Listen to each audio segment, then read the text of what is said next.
Chilling up in the kingdom, chilling with Yahweh Shai and all the brothers and the sisters, cooling out, having fun, drinking yayan with Yahweh Shai up in the kingdom, yeah. Who are we? It's God. That who are we is God. Can't hear you. Israel. Who's the power? Yahweh Bahashim, Yahweh Shai's the power. I said, who's the power? Yahweh Bahashim, Yahweh Shai's the power. Yeah. Chilling. Shalom. All right. We are the Israelite School of Biblical History and Practical Knowledge. We're here located at Norfolk, Virginia at 2016 Granby Street. And we have the different school locations, right? And the sister's going to put that up on the screen, which is in Houston, right? We're here in Norfolk, Virginia. You got Houston, Texas. You got Norfolk, Virginia. Rochester, New York. And you got San Antonio, Texas. So you have the class days, the times, the locations, so that you can, if you're near the area, you're out of town, but you're near those areas, or you're in town, right, and you want to go physically in the building, you have that opportunity. We also have the Blog Talk Radio, right, the blogtalkradio.com/Mashaba, right, where you get your morning dosage of the word, or the truth to get your day started. You get your day started with that morning dosage, so it's a plethora of information, a lot of information. And we also have the Hidden Truth Bible Show, right, the Israelite Video Corps, and the 5 Minutes of Wisdom, right? So those are other different channels, just to distribute the truth, the information, right? This is a learning environment, so just finding different ways to teach, and deliver information so that people can process it. Right? The whole point is to process the information and use it in your daily life. So be mindful of that. And then we also have the kids class, right? The sisters have, found different methods and different ways to help the young children, right, process information, and retain the Bible and at least keep it in their day-to-day. Esau's trying to program the children, right? But we got to do what? Deprogram. So kids class is a way to deprogram your child from the regular school curriculum, right, or the so-called history, so-called science, and things of that nature. So be mindful of that. So that's a good thing. So if you're not physically here, at least, you want to have your kids online watching. Sit down on that Sunday, give them something good for their spirit. So we got those going on. And then we also have the Israelwear, right? The Israelwear, which is you can get your custom garment. You can get your custom garment made. And that'll, you want something personal. Obviously, you got the Passover, right? You have the Passover garment. But in the unity garment, that's what I was looking for. The unity garment, the Passover garment. But if you want your own personalized design garment outside of those time periods, you can get that done as well. The sisters do that. The headbands, armbands, right? The tunic, the girdle, right? French pants. So they do all those things. You might just want to make this something to where you might want to design it in a way where you just wear it in your day-to-day apparel. So I know some brothers do that. Like they have the certain jeans. They'll put the fringes on the side of their jeans. So style yourself up, Shoot, I'm about to give me a Western style, right? Black cowboy. Poncho. Give me a poncho with the boots, man. No, I don't do Buffalo Soldier. No. That was those guys. They was slaughtering the natives. They was basically like bounty hunters. Yeah, basically. So that it won't be that. Now they probably was just dressing fly, but maybe about the dress, but that's about it. But you can do that. So you can do that for Israel wear. That's for that specific area. And then fringed up is you get your headband and you get your shirts, right? And sisters try to come up every month with a new design, and you could subscribe to that for like $35 a month if you just want the shirt. If you want the headband and the shirt, you can get it for $75 a month. So it's per your preference, right? Of what you like and how you like to style yourself. And then we also got the Hebrew Academy, right? You got the Hebrew Academy. That's in Virginia and Rochester. That's every Monday. So every Monday, Virginia and Rochester have Hebrew Academy. And in Houston, it's every Tuesday. And then you can join their Hebrew Academy via Zoom, right? And so that's if you're not local, right? And you want to join Hebrew Academy, learn what it means to be a priest, learn what it means to be a teacher, learn what it means to be a man of the Most High, right? And you want to be able to teach somebody else that at the same time, right? That environment is set up per Hebrew Academy. So take advantage of it. You know, you've been here for 6 months, and you're saying to yourself, your spirit hits you, and you say, I want to dedicate, I want to commit, I want to learn, and I want to be able to be a benefit to my brothers and sisters. The Hebrew Academy is there for you. All right? So that's something you want to take advantage of. So, and I know I said with Houston, if you're not local, you can get the Zoom. So you can also contact the priest.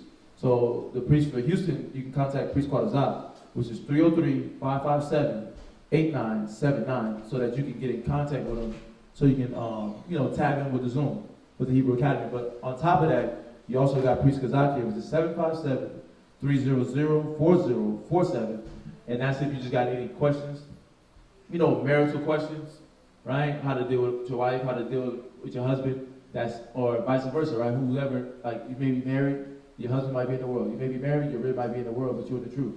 And you or somebody that you're trying to bring into, just information, basic information when you come into the truth that you don't know that the scriptures speak about, but the scripture speaks on it. They can help you, process all that information, at once. You know what I mean? In counsels. So take advantage of that counsel. Or biblical questions. You might have Bible questions, a doctrine question. That'll get answered for you as well too. So shoot your questions. So text them, call them. And we also have Sweet Ambiance and Chosen Creations. So the Sweet Ambiance is the fragrance business. So Sweet Ambiance is the fragrance business, and if you want a nice fragrance, you obviously can go to sweetambiance.com. So you go to sweetambiance.com, and if you're not local, obviously, and you can support in that sense. And then we also have the Chosen Creations, where you can support in that sense, where it's jewelry, right? And the key part about it being jewelry, you can engrave on it. Right, so you can put something that you would like, something to your liking, right? If you got a Hebrew name, you might want to put your Hebrew name, right? You might want to put a definition of your name, your favorite Bible verse, right? A art piece you might like, have it get it engraved. So it's different things. And you got the cups, the wall art. You got wall art that you can get. What else? Oh, the armbands, right? You get your armbands engraved into the metal. So you can send a design in, right? If it's possible to be put on that armband, we'll put it on there for you, right? At Chosen Creations. So you get to choose your creation. And we also have the donations, right? You got the donations, and obviously, everybody's here watching. You're sitting in class, you're getting information. Why not help, right? You see brothers working, you see brothers striving. Think about what it takes to be consistent, right? And to put consistent care, consistent effort. Just think about just work. How much more somebody sitting here and putting their spirit into classes, times, losing sleep. Like if you see the work being done, if you say, man, I see what the brothers are doing, I want to help. All right? Help out. The donations is one way you can help out. So, among the other ways, right? So, which is giving yourself, which is the most precious point. So, we also got the Feast of Pentecost coming up. I think I missed that. But we got the Feast of Pentecost coming up, and that's on Wednesday. So that's May 31st on a Wednesday. So, again, for all the out-of-staters, take advantage of that. Take advantage of that time to come around and actually get the opportunity to apply the scriptures. You stepping out of your comfort zone of your own hometown, coming in town, getting to know brothers outside of just the Passover, right? Get to know brothers and sisters outside of just the Passover. Take that advantage of us just being able to gather together. It's on a Wednesday, May 31st. Again, plan ahead, right? Plan ahead. If you got to take a vacation or something of that nature, right? So take advantage of that. But that's it for the announcements. Did anybody have any questions? Blah. Good. Okay. And if you have anything, just write it down and shoot it up, okay? Yeah, so we're here. We're here to answer any questions. I know everybody's here, but I know you're learning, and I know you've been able to gain some things from just being online. But, if you have any questions, things that you need clarity on, or something that but you're like, okay, I think I kind of know it, but You know, I need a little bit more understanding, you know, even just things like that. You know what I mean? You might even, like, you know the Deuteronomy breakdown, but it might be something like, hey, is this a possibility? Is this a possibility? You know, something might pop in your brain, whatever it is, so just ask away. All right? So, yeah. Well, since nobody has any questions, you know, tonight's class, right? Tonight's class was basically going to be on what happens when you give in to your fears. What happens when you give in to your fears, right? And so, and that's important to know, because I think everybody got fears, right? Everybody got something that makes them nervous, hesitant, right, doubtful, anxious, right? You know, and those things can it starts from somewhere. Those fears don't just come out of nowhere, right? It starts from somewhere. Situations created, right? And you know those things that play on your mind as you get older, right? Because it starts when you're a young man, and you're a young woman, right? You see certain bad examples from your family members, right? You got people bringing like, there was a rapper, right? Little Scrappy, right? He's angry with his mom right now because his mother had him raised up in a whorehouse. Right. She was the pimp, right? And you got people coming in the house. Huh? That's horrible. Yeah, she was the pimp. She had people coming in the house, and he was so terrified as a kid that he wouldn't even sleep in his own room. Only because of that, right? Only because of that fear. And let's go to the first point, right? It says,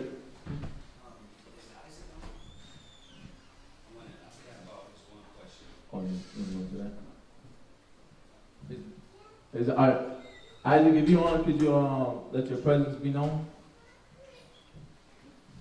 If you're on, could you let your presence be known? Because I know you had some questions. I just wanted to at least touch on one before we go into this topic. Okay. Okay. It's not up there? Not yet. Okay.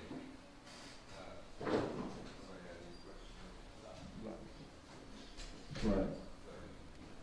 All right, so we got the title. And the first point was, what are your fears? And how did they attach themselves to us? What are fears? So like, what are fears?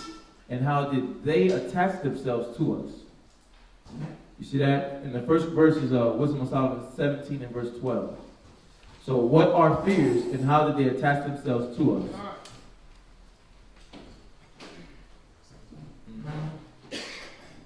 So, go ahead, read that. Wisdom of Solomon, chapter 17, verse 12. And this is giving us the understanding of fear, right? So read that. For fear is nothing else. So it's going to tell you what fear is. It's nothing else but then what? But a betraying of the succors which reason offered. And let's go to the definition of succors, right? So it's nothing else but a betraying of the succors which reason offered, right? Secure, that's like a safe place, a safe haven, right? And reason, being able to reason in the scriptures gives you that safe place where your mind doesn't, your emotions and your anxiety doesn't have power over you. But the question is, well, what are fears and how did they attach themselves to us? Well, like I was saying with Little Scrappy, right? He said his mom was the pimp. And then they had druggies coming in and out the house and women that was selling their body coming in and out the house. And that had him petrified as a kid. He was fearful. He was afraid, so much so he would always sleep in her room because he was what? He was uncomfortable in his own home, right? So think about that, what that could do to somebody. That could make you paranoid. That's where paranoia starts. Because he's paranoid because he got all these different people running through the house. You don't know what they're going to do. He's afraid of if they're going to attack him, right? Is somebody going to rape me? Is somebody going to rob me? Like, think about it, a little tiny kid thinking about that. It puts so much on you. But who got the definition of secure? Read the second. Read the second one.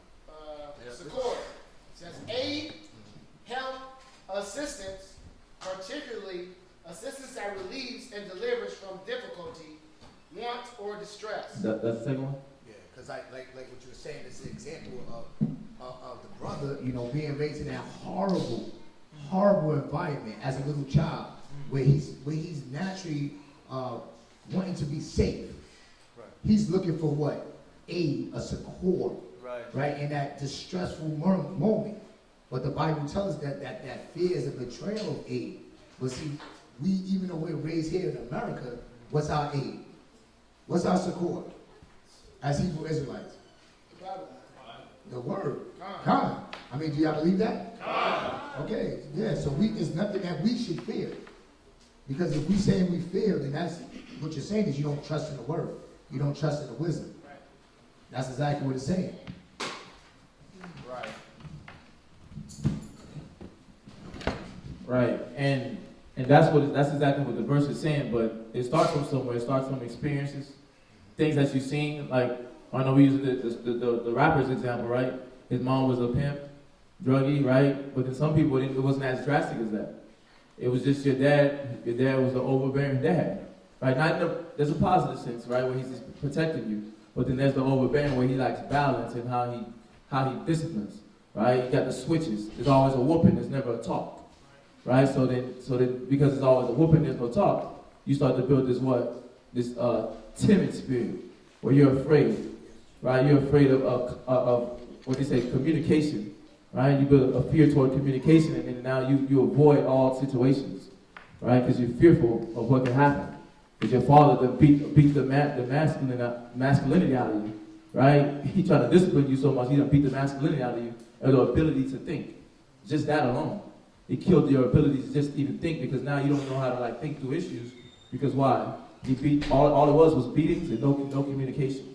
So now you this vulnerable child where now you I hate my dad, right? You build up this hate towards your dad, but that built up a fear toward discipline, a fear toward respect. You don't words like respect, honor, morality. Those words don't sound good to you. Because now when the Most High is requiring it from you, you're afraid of it. You shy away from it. Or you fight against it. And that fear was built up from what? That unbalanced discipline that your father was giving you. Or your mother, right? Or your mother was the druggie. She's taking the money that was supposed to be for food for the house. And you see her doing it. You're like, damn, nobody cares about me. That builds a fear. Right? These things build fear in you, but that's how fear attaches itself. Right? What's some ways that y'all, from y'all upbringing, that y'all seen fear attach itself to people around y'all? I know it's just off what you said, when you're that kid and you're just getting those beatings from that fear, but you're not getting any understanding on why. And so it's when you leave that fear in that kid and when he grows up, then it leaves him with the options to rebel because he knows he can't get a beating anymore. So he started moving off his own emotions. On his own emotions. All the things that I see. Because he got these beatings, no talking. So really the spirit that was building in him never got put out of him. Right. Because of the beatings was just there, so now he's not in the house and now he's rebellious. Right. Okay? What you gonna say, Rakai? The thing that comes to mind, I can't really explain it like how I want to, but a situation that comes to mind is the movie that Denzel was in, Fences. He disciplined his son so much, his son didn't know how to communicate with him. And he had the relationship between the two wasn't there. It just wasn't a love relationship. It was just I don't like my father because he just beat me and he didn't tell me why. And I don't feel any love. So that's kind of what I'm getting from that. Right. It's a disconnect. So that's another example, right? That parent-child relation, when you don't really nurture your child, but you just doing I'm the parent, I got the position, right? And you're not really nurturing the child, then it builds a disconnect. And then now your child's afraid to speak to you because you just made yourself this over so-called masculine, macho man spirit, right? That we learned from the what? The world. The different nations, and then now it's in our household because what? We were raised by who? The nations. Because we deal with this egotistical macho man spirit. But that's another thing that could create a apprehension or fear, right? What's another? Who else would that at the hand up? Was that it?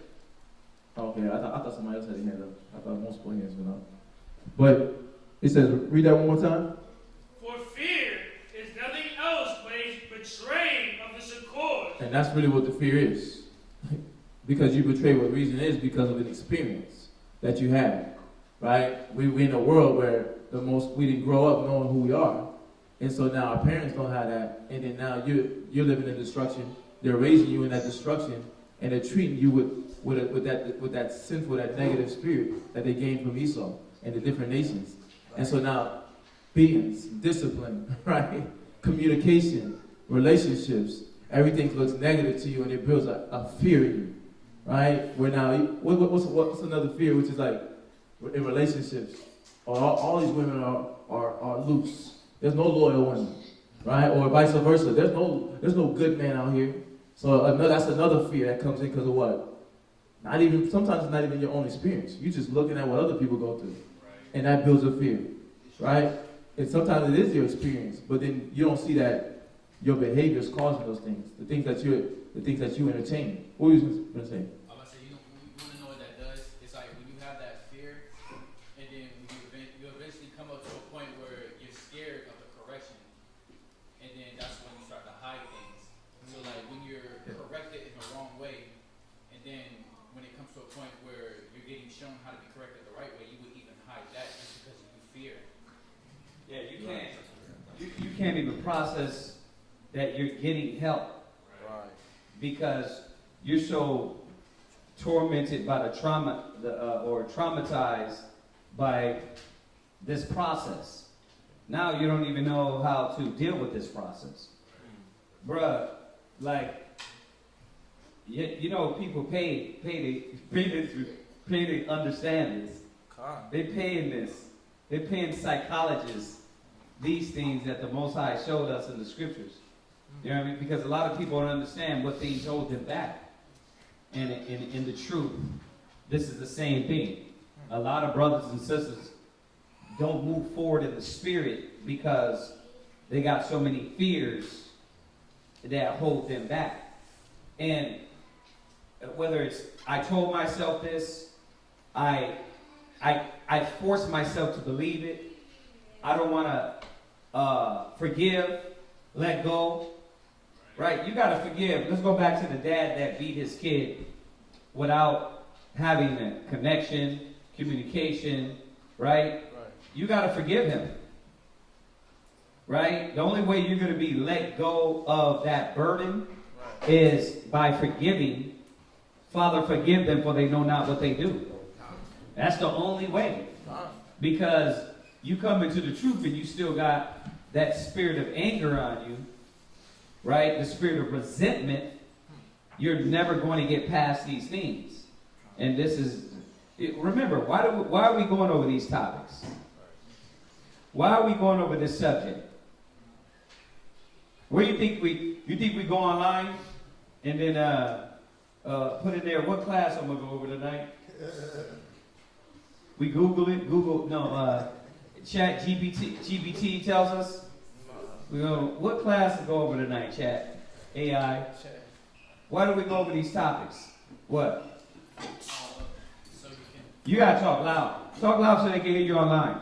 The reason we go over these subjects is so you can actually get the help. You can communicate and open up about your problems so you can get the right way, the right correction according to the wisdom of the Bible. Right. So you can apply it to your life. Right. Why else do we go over these topics? Ma Waller. You see what's going around in the congregation and you make class break what's happening. There you go. He's cheating though. He's cheating because, and I say that in a good way, meaning he's watching. He sees when we're on the phone. He sees what, he can hear. Oh, if I'm walking through the house of counseling, if Shawashina and Shalamai is walking through the house of counseling, he's what? When thou walkest by the way, when thou risest up, when thou liest down, he's like, bro, every time I see him, this is how. But now it's catching on. Now he's catching on. Now as he get older and older, now he's going to do what? More and more ear hustle and be like, well, I should know how to handle my issues. I should know how to handle my problems and not have all these mental hang-ups. Back to the point of what he said. The fact of it, we're going over a fear class because there's brothers and sisters among us that we see greatness in. That y'all can do amazing things, but it's your fears that will not let you do them. You won't go any further because you fear to overcome a lot of these things. And that's a sad thing. It's a sad thing to see the potential of your brothers, your sisters, people around you, and you won't move forward because you are letting all these things hold you back. You know what I mean? It's sad because you can be so much more than just that demon that is trying to stunt your growth and define you. Those spirits are trying to define you and box you into that pain. So it's important to know that we're not just, these ain't random. We throw it in a thing and then be like, oh, what are we going to go over today? And we pull it out. Fear. No, this is literally planned because we got so many brothers and sisters that can do more, right? Can be more, but this class is for you. You won't do it. Because, I guarantee you, Isaiah said it best. They sit before you, they hear you, right? But they don't hear you. He came back and said, who is deaf but my servant? Right? It doesn't matter. It drops on dead ears. Why? Because you'll go through the scriptures and you'll still walk out and be the same person, a forgetful hearer. So for the ones that are here to really change, you're going to use these tools and really understand yourself. So go to Proverbs 22 and Proverbs 22 and 6. Go ahead, read that. Proverbs chapter 22 and verse 6. Go ahead. Train up a child in the way he should go. So where does all these things stem from? Childhood trauma. Now, I want to do a 360 AI view on this, where you're spinning it, where you're looking at all angles, right? That Tony Stark's angle, where we're spinning this around, because this is not one thing. Imagine your father, your mother, and the truth. What are you attaching to your kid?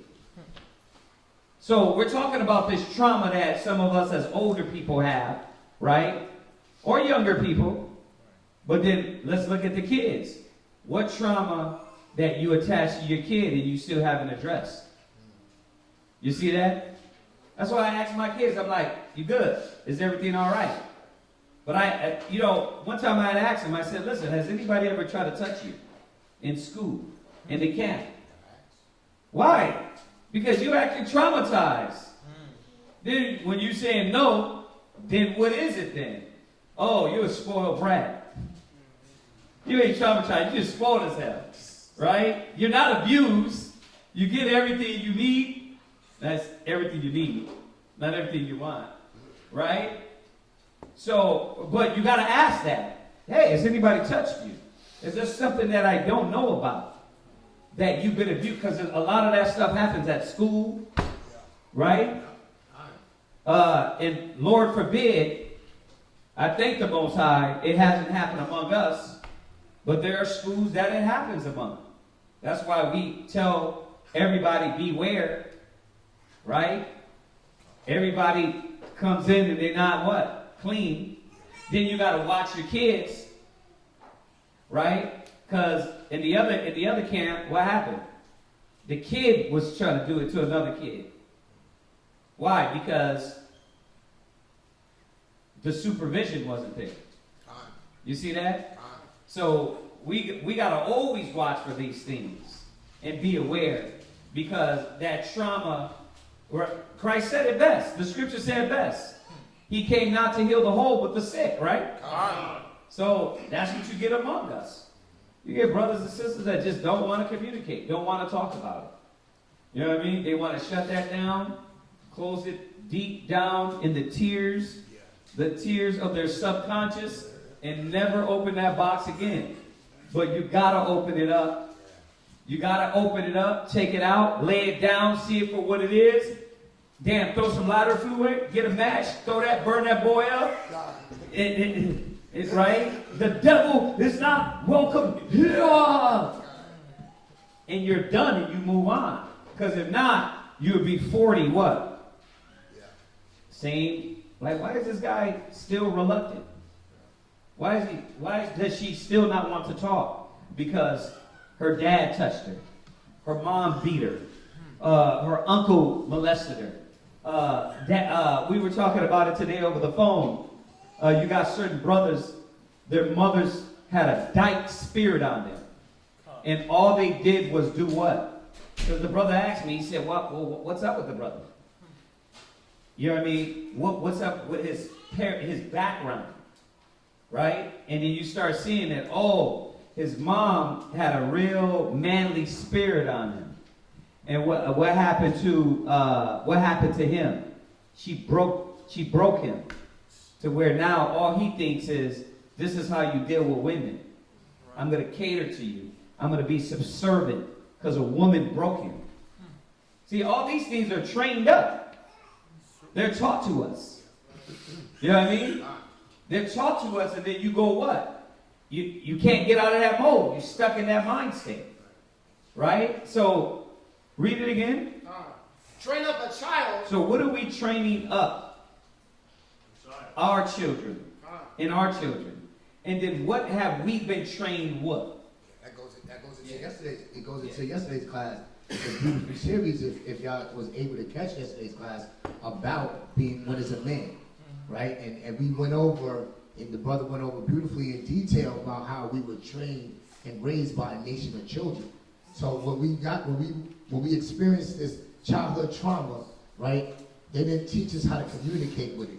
They didn't tell us how to get over it. So we internalized it, and we saw succors in things carnal. Right. You saw an aid from your child, your neglect, your abandonment, your abuse from either just keeping your, internalizing it, or going to the bottle, or some brothers would go just, lay with multiple women as a way to deal with that trauma. But this right here this class right here is about how, as an adult, to overcome the fears that the traumas put on us. Yeah. Hold on one second.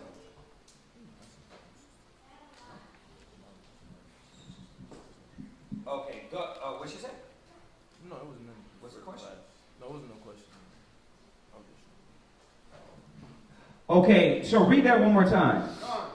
Train up a child in the way he should go. Go ahead. And when he is old, he will not depart from it. So when we look at this, we always look at this as in the positive view, right? Yeah. But the white man in America uses this as in a negative view. We can take the child's mind, manipulate it, destroy him, make him think less of himself. Your hair's nappy, your skin, you're dirty, right? You're stupid, right? You're ignorant. That's what they tell us. And and if they don't tell us that, they make us feel like that, right? They make us feel that way. And this is why you got to be, because there's a lot of youngsters among us, y'all got to pay attention to what the kids in school do. Right? I'm going to say it again.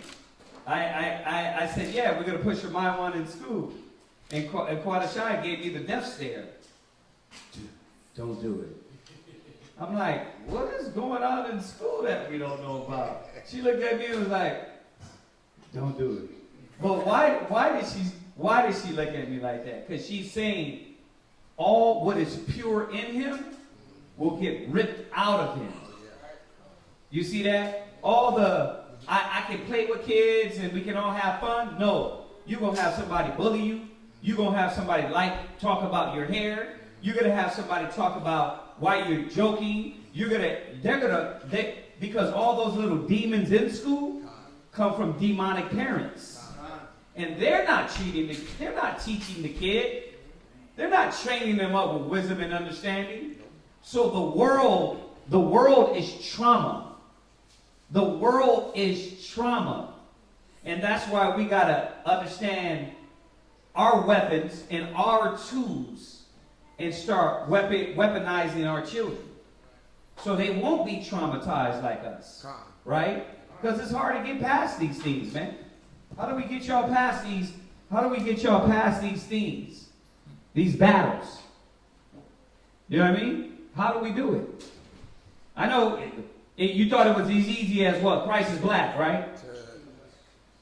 You was like, yeah, I got Christ is black, and then next you know, I was going to be alleviated all the problems. Huh?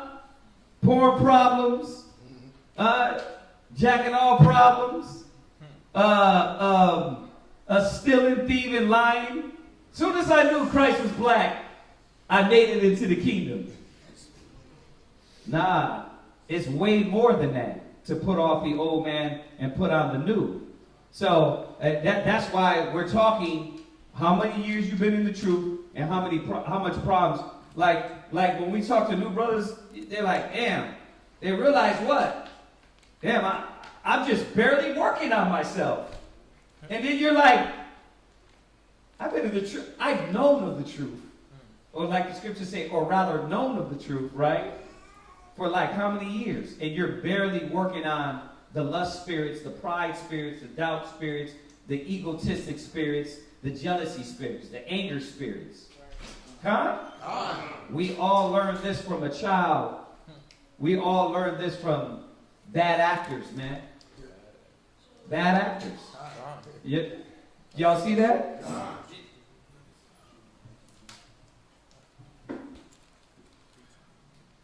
Go to Ephesians real quick.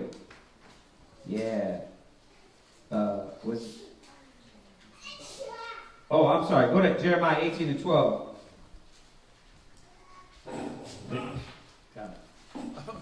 Yes.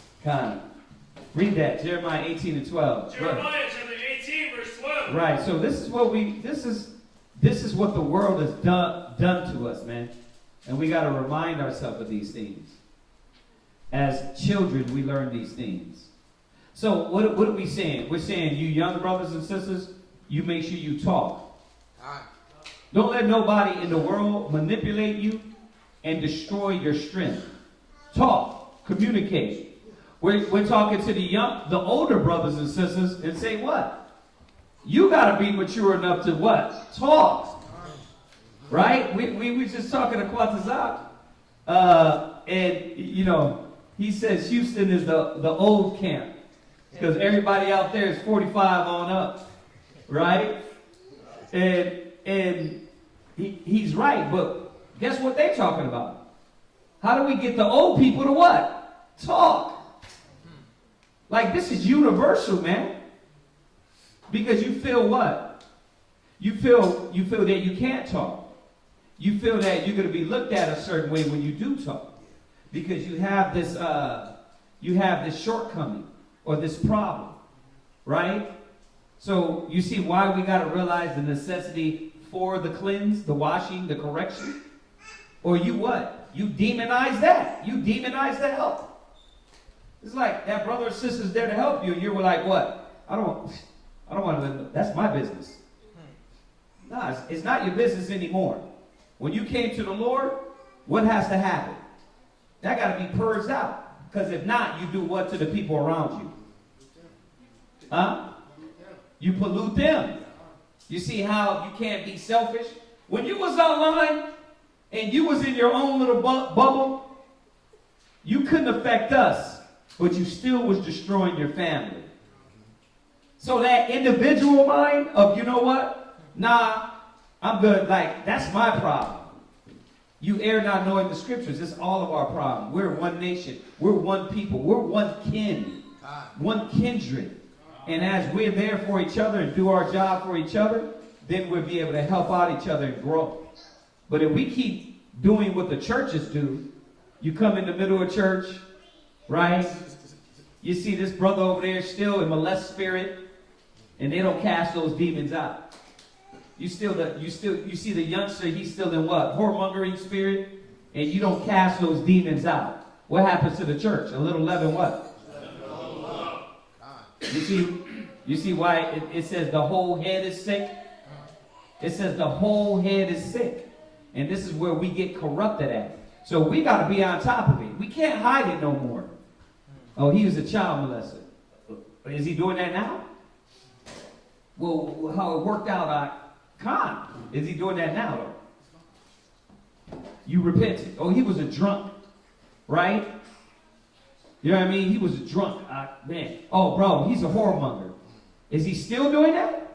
Like, we can't hold that over brothers and sisters' heads. Right. That was something they did in the world, and they're done with that. What do? All sin can be forgiven. You know why I got to say that? Because it's those sins that get you to be reluctant and fearful to keep moving forward in the spirit. Y'all see this or watch? Read this. Jeremiah chapter 18, verse 12. Go ahead. And they said, there is no hope. They said what? There is no hope. And when did they come in the truth and say, man, there's no hope? Like, why you want me? I'm dirty. Right? And this is after you find out Christ looked like you. You're a Hebrew Israelite. The saints shall take the kingdom and possess the kingdom forever, forever, and ever, and ever, and ever. You still what? There is no hope. There is no hope. You're like, man, damn, but they don't know what I'm doing behind their back. Damn, I'm still falling to this sin. I'm still falling to this weakness. See, those fears will constantly keep you doing negative. You got to overcome these things. You got to overcome these mind states and things that hold us back. But here's the one thing. One thing, y'all, you got to want to overcome. We can't force you to overcome it. All the scriptures, the whole 2 hours of class, you got to realize that I got to overcome this. Y'all understand that? Knock. Knock and what? And the door shall be open unto you. Ask and ye shall what? Yeah. It ain't like this. Somebody's going to take your hand and knock for you. Knock, brother, knock. Nigga, knock. Right? No. You got to knock. You got to want it. You understand this? So if you got these things bearing down on you, you got to stop saying there's no hope. You got to know that the Most High is the hope. Read on. But we walk after our own devices. See, when you say there's no hope, you keep walking what? After our own devices. You see that? I'm going to keep walking in the fears. I'm going to keep walking and letting these spirits hold me back. I'm going to keep walking and being afraid and scared. I'm not a good orator, brother. Bro, if you just see my reading, if you see my, like, I go look at old classes, I want to delete all of them. I want to delete all the ones 8, 9 years ago. I'm like, ugh, yuck. Right? But what happens? There must be growth. Right? That's one thing I can say about me as a young man. I didn't fear. So there was nothing that was going to hold me back. No mistakes, no mess up, nothing. I will fall, I'm ready to get right back up, run into battle. And that's how we have to be, like our forefathers, like our ancestors. Right? We were talking about it yesterday. The dog. Right? Yeah. Having that power, that strength, that might to run through things. Stop saying that to yourself. These no longer can be your affirmations. Bro, I'm just not good enough. I can't. I'm messed up. Hold on a minute. Sisters, a lot of you women, what am I? Right? You're a lot. But what do you want to be? You want to just hide? Hiding never did anything for you. A lot of sisters just want to hide in the cut. But you can be and do so much more for the Most High. Right? It ain't like the Christian church. You ain't got to usurp 30 over a man, but you can do so much more. Stop saying these things to you. And you youngsters, you can't say this. Right? You got to believe that you can do any damn thing. Yeah. Maria asked, so we got to give up that God forgives, I don't type spirit as we progress in the truth? Yeah. You got to give that up. That's what he's saying, right? You got to give that up, right? That's funny. The Mario, we were talking about that a week back. The same thing. Like, you can't, like, nobody's worse than anybody. The Bible already put us on the same plane. He said all sin is sin. Yeah, your righteousness is as a filthy rag. It doesn't matter. So check that off your excuse list. I'm more dirtier than Aaron. I'm more dirty than Montezara. I'm more dirty than Natazar. Right? I'm more dirty. You see that? You got to stop that. You got to see that we all have the same playing level, playing ground. Let's move forward in the spirit of the Most High. So what is your affirmation? What are the affirmations that have to stop? Read it from the top. There is no hope. Stop saying that. Read. But we will walk after our own devices. Because that gives you an excuse to do what? You know what? I guess I'm just wicked. This is what I gotta do. Really? Why is it never, man, I have no hope. I'm gonna go all out for Yahweh. Why is it always the opposite? I never understood that. The excuse is, you know what, I'm wicked. Let me just run into the fire. You know what I mean? Instead of saying, you know what, there's no hope for me, man. I'm going to do all I can to go out for the Most High and Yahweh Shai. That's what we're supposed to be saying. Rakah, what's up? I would say if people thinking that probably weakness is just better than falling into. Wickedness is better than falling into. Weakness. And this is why the Most High has gave us a choice. Because at the end of the day, all the manipulative games you let play on you, the Most High is going to say, did not you have a choice? Choose ye this day life or death. So we can't say, you know what? Oh, you the blonde chick in the movie and you just, oh, I can't go on. Go without me. That's your choice. Right? And that's what we got to realize. Read. And we will every one do the imagination of his evil heart. And that's what it comes down to. If you keep telling yourself that, the imaginations that you learned in your youth, that evil heart, you would keep doing those things. The fears. I'm not a good orator. I said it. You know what? I ain't come to do all that. That's your job. You the preacher. Like, hold on. The Bible says we're a nation of kings and priests. Hold on. I get y'all. You know, y'all out there at the front line. You know what I mean? This is a serious face. They look at us like it makes sense, right? I get y'all. Y'all at the front line, but that's what y'all do. I'm too old for that. Bro, you walking? If you ain't in a wheelchair, you ain't too old. Right? You ain't. I'm gonna tell y'all, the brother Ronnie, what's his name? Nicodemus that passed away. At first, when he came in, he was saying all those same things.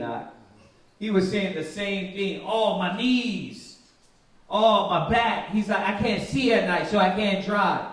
Bro, before he passed, he was at the street speaking with knee pads on. For real, And guess what? We didn't have to put a gun to his head. We said, okay, come on, get what you can. He was like, nah, I'm going to show up. He come out to the street speaking with knee pads. Like, brother, you know you don't need to do that. You know what I mean? He's like, nah, I got you. And more you seen his zeal. And then it went from, I can't see at night, and then what? He's driving at night now. He took it to class. He's like, nah, I got a car. My nephew going to get the car, and then I'm going to drive. Why? Because what he's seen is, I'm old. Before I go, what am I going to have when I hit this, when I go back to the Most High? And all it was really, he was like, man, I want to show up. Really, that's all it was. And do you not know that the Most High looked at that? I guarantee the Most High looked at that. Because that's all he had in the end of his life, y'all. That's all he had. A desire, a will. And that's all we got at the end of the day. All you got is the desire, the will, the sincerity. We know you broke. You broke, I'm broke, we all broke. Right? We know you don't got it. Right? We need some wood, I ain't got it. We need a sign, I ain't got it. We need a new generator, I ain't got it. We need to do this, I ain't got it. Come on! We know that, but what did you do have? Hey, could you pick up that sign? I still got power in my arms, I sure can. Right? Hey, could you come with sincerity? I got my faculties together, my mind, my spirit. Let me come around with sincerity, love, and dedication. You see, those are the things we're bringing to the table. You see why you can't manipulate yourself and say, you know what? Nah, I'm going to keep being reluctant to be sincere because I was hurt back in 54. Or 2010 for some of y'all. Right? 1999, right? You know what I mean? Nah, you got to let those things go. Go ahead. Verse 13. Uh-huh. Therefore, thus saith the Most High. Go ahead. Ask ye now among the heathen, who have heard such things. Right. The Virgin of Israel. Okay, that's it on that. Go from there. Go to one more. Go to 7 and 24. Jeremiah 7 and 24 real quick. And then we're going to jump on track what they got written down here. We're just adding some extra ones. But y'all see this, right? Man, this is really about healing. It's really about healing now. These classes are supposed to be about mending and fixing you brothers and sisters. The words that I speak unto you, they're spirit and life. It's not about I'm wasting 2 hours of my time. Right? I keep saying that. I know it's free. But buy the truth and sell it not. Right? Come to the truth like you're paying for it. Use it because this will benefit you. And then you can be an asset to the body. Right? There shouldn't be 3 teachers. There should be 11, 12 teachers. You understand? There shouldn't be 3 teachers. But that's all you saying, damn, I got to clean myself up and prepare myself for the priesthood. You know what I mean? And carrying to get to that level. Right? You're saying, Khan, as a young man, he's what, 9? He's 10 years old. Okay, well then you would be saying, okay, let me watch what I'm letting attach to me. Because if not, when I get in this position, I won't be just. I won't be right. I won't have integrity. That's what the young kids are supposed to be saying. Let me watch what, attaches to my spirit. Because as I get older, that the demon will formulate my mind state. So you youngsters got to worry too. It ain't all the old folks. Everybody's messed up. We're born in iniquity. Y'all get that? Read that. Where you at? Jeremiah chapter 7, verse 24. Go ahead. But they hearken not. But they what? Hearken not. That's what we got to stop doing. We got to stop not listening. We got to stop with the stubbornness. Read. Nor incline their ear. Nor open up your ear. That means what? Stop sitting in these classes and not working on yourself. You know your problems. Stop going and be like, man, what you finna go into? I'm finna go into this Revelation class. When you know you got pride spirits. You want to stay away from all the pride scriptures. Right? The doubt. You know you're doubtful, but you want to what? You want to stay away from all the doubt spirits. Genesis. You want to get the Genesis breakdown. Right? You want to know how many worlds there were. Right? But you're avoiding all the things that make you not hypocritical. Knowledge puffeth up. What about the hypocrisy? That has to do with the inward man, right? For there has to be something wrong with you to literally put on these things and then literally be a hypocrite. You don't believe at all. So stop avoiding what your problem is. Right? Know ye not yourselves? Examine yourself if you be in the faith. Y'all get this? See, because the same way you keep ignoring it, time is going to go on. When is Yahweh Shai going to take that time from you? When he's going to take that time from you? See? Read. But walk in the counsels, in the imagination. And that's where I wanted to get you. These imaginations, vain imaginations, man, that we're caught up into. Somebody spooked you. As I watched Shemaiwan, he was not afraid of anything. And then all of a sudden, he might have seen something on TV, or his brothers and sisters might have scared him, but he does not want to walk through that hallway without no light no more. So you got, like we're showing him, you got to shake that. There's nothing in the house. It's just us. It's the Most High. Right? But it's those things that, besides the dark, right, being scared of the dark, is what happened to you as kids. So what is it? What is it that happened that now you're reluctant and you're scared? And I know you're like, well, where you want me to start, brother? What? Where you want me to start? It was so much. But we got to let it go. Read. Of their evil heart. Of their what? Evil heart. That came from an evil mind. Read. And went backward. And went what? Backward. Where does his mind take us? Backward. Where does his thought take us? Backward. It takes us backwards.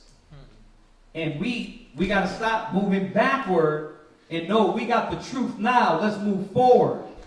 Right? Go there. Go to that Philippians 3. Was it 3 and 13? We got to move forward. And then we're going to jump back. Go ahead. Philippians chapter 3, verse 13. Go ahead. Brother, I count not myself to be apprehended. Go ahead. But this one thing I do. Read. Forgetting those things which are behind. See? You got to forget those things that are behind. You were that guy. But your life, you don't have to be defined by these individuals, by the hurt and the pain. It happened. Okay. But why did it happen? How about if it happened just to break you as a human? Are you going to let that win? You're going to be defined your whole life by that one moment, by that one situation, by those demons? No, you got to move forward. You have people around you got to fight for. Family, husband, wives, children. Let it go. Push it off. Cast it away. Read. And reaching forth. And reaching what? Reaching forth. Go ahead. Unto those things which are before. See, we got to worry about the kingdom. This is trying to drag me back to hell. And the funny thing is, you've been in hell your whole life, right? It sucks when you've been in hell. You're the last hire, the first fire. You have the pot to piss in, but not a window to throw it out. You got all that, and then you're in captivity here. You're in captivity in your mind. Then what? Satan got you on double fold. He's trapping you into these chambers in your brain. And it's destructive, man. So we know when a lot of this happens, right? When? When you're kids. Read. Go ahead. I press toward the mark. For the prize of the high calling. Because isn't this the fact? We want to stop you reluctant to press towards the mark. Right? Because you will pause. You'll be reluctant. You won't give. You won't give your mind, your spirit, your thoughts to the Most High. Y'all get this? Jump back. Let's go back from there. Go to Ecclesiasticus 29 and 7. Man, we're trying to free brothers and sisters from that bondage. Or rather, the Most High is trying to free you. The Word is trying to free you. These scriptures is trying to free you. But do you want to be free? That's the thing, because I love how it's coming out, because Your fears come from these moments that you don't want to walk out the prison from. Yeah. Like you still talking about the man that left you when you was 19, but you're 49. Like, why are we still holding on to 30 years of pain? Yeah. That doesn't even make sense. It's self-inflicted. These fears, right, they're self-inflicted. Regardless if you had a hand in doing it, because if we're saying it came from our childhood, right, then the lack of proper parenting from our parents, that wasn't your fault. That wasn't your fault. Your dad wasn't there. He wasn't a good father. That's not your fault. Right? We're supposed to take from that experience what the Most High wants us to take. Strength, life, freedom. We got the Bible, so we don't have to be like that absentee father. You don't have to be like that neglectful, overbearing mother. We don't have to be any of those things that we experienced in our youth that put us in this box, in this fear of where we're grown adults, afraid. Like Kazak said it beautifully, you're living in captivity, right? It's already bad enough you can't walk around as a so-called black Latino without these nations wanting to kill us and throw us in a physical jail, another form of hell. But you're in hell in your mind. You can't even free yourself from your own thoughts. It's time to be free, Israel. That's dope, man. That's beautiful. Go ahead, read that. Ecclesiasticus chapter 29 and verse 7. Right. Many therefore have refused to lend. And we know this one well. This is what we want to stop. We want to stop these fears that hold you back from constantly giving. Right?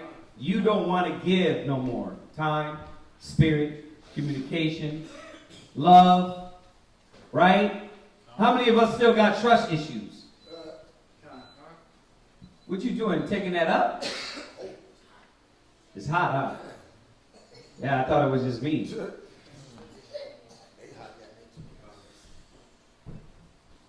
How many of us is still reluctant to give love?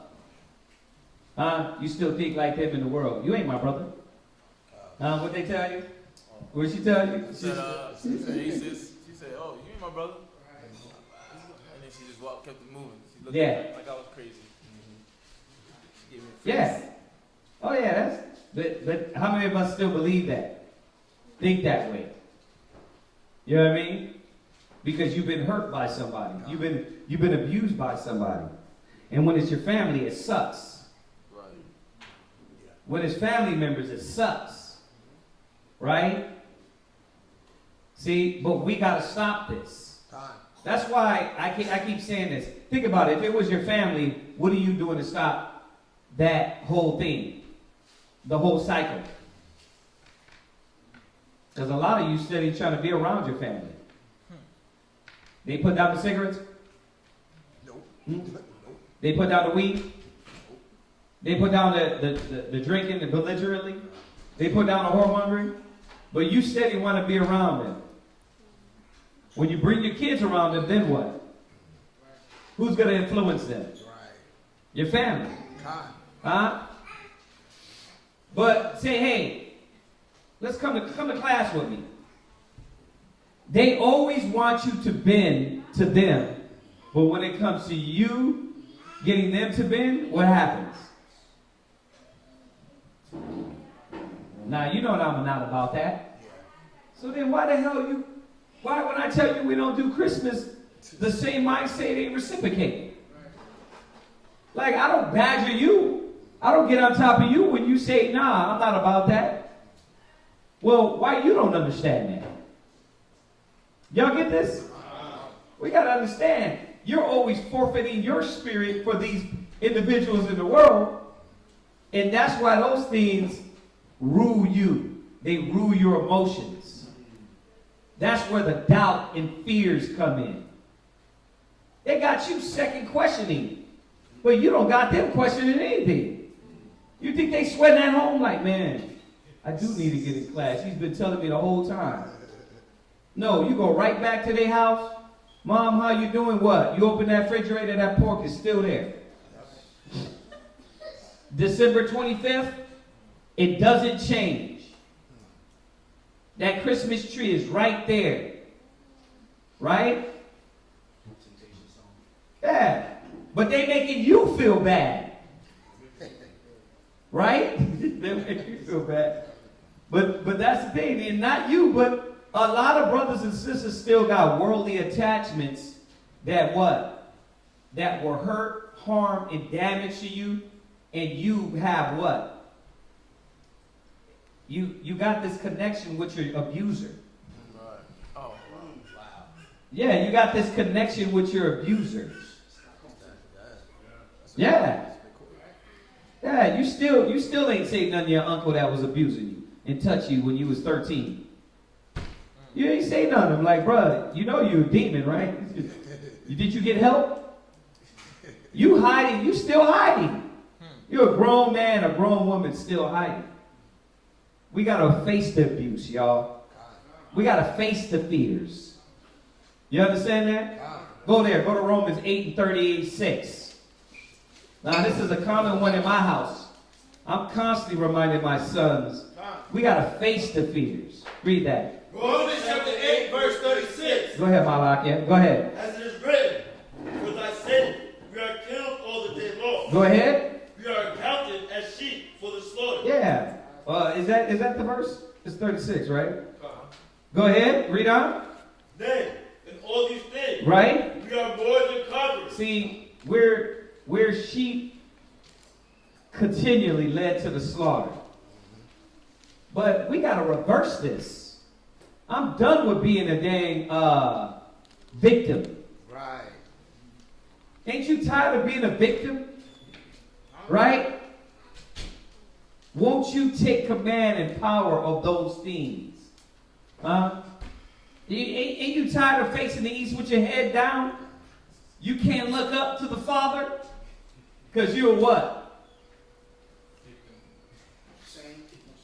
You're ashamed. Stop being a victim. Read. We are more than conquerors. We are more than conquerors. But how though? How are we more than conquerors? See, brothers and sisters don't understand. The reluctantly comes in because the reluctance comes in because you don't believe this. You don't believe it, huh? That's what it is. You don't believe that you're more than conquered through who? Read on. Through him that loves you. Through what? Through him that loves you. Through him, Yahweh Shai, the Most High. You got more power. You got more tools. You got more weapons.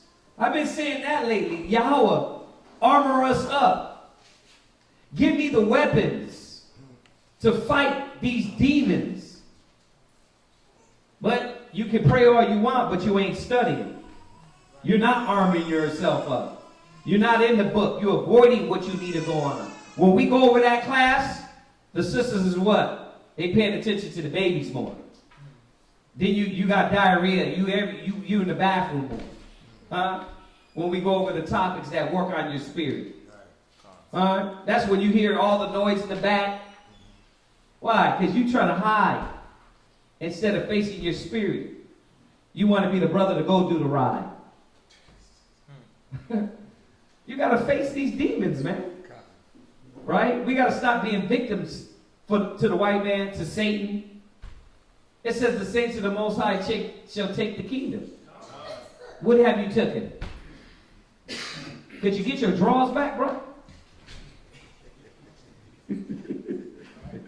Jail terms. No, that's what you Could you get your drawers back? You're going to have Satan talking about, listen, hold my pocket. Now, that's what you're going to do the whole time? Nah, we got to fight. We got to resist. We got to understand. We got to acknowledge. We got to believe. You know what I mean? I know it sounds like a good serum, but it's the method, the work works. It's not just the same.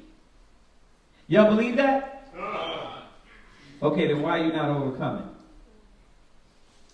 Why do brothers not overcome? If we all believe this, why don't they overcome? Why are some among us are still fearing your rib? Because if you tell her to get in order, you know what? She might leave you. Why? Why, Aaron? Tell me. Huh? No, I'm not saying you're in that situation. I'm just saying. Why? Why would? We don't have anything. Who got something? Why? Why don't you step to her and tell her, listen, nah, you got to do it the right way the Most High said. Huh?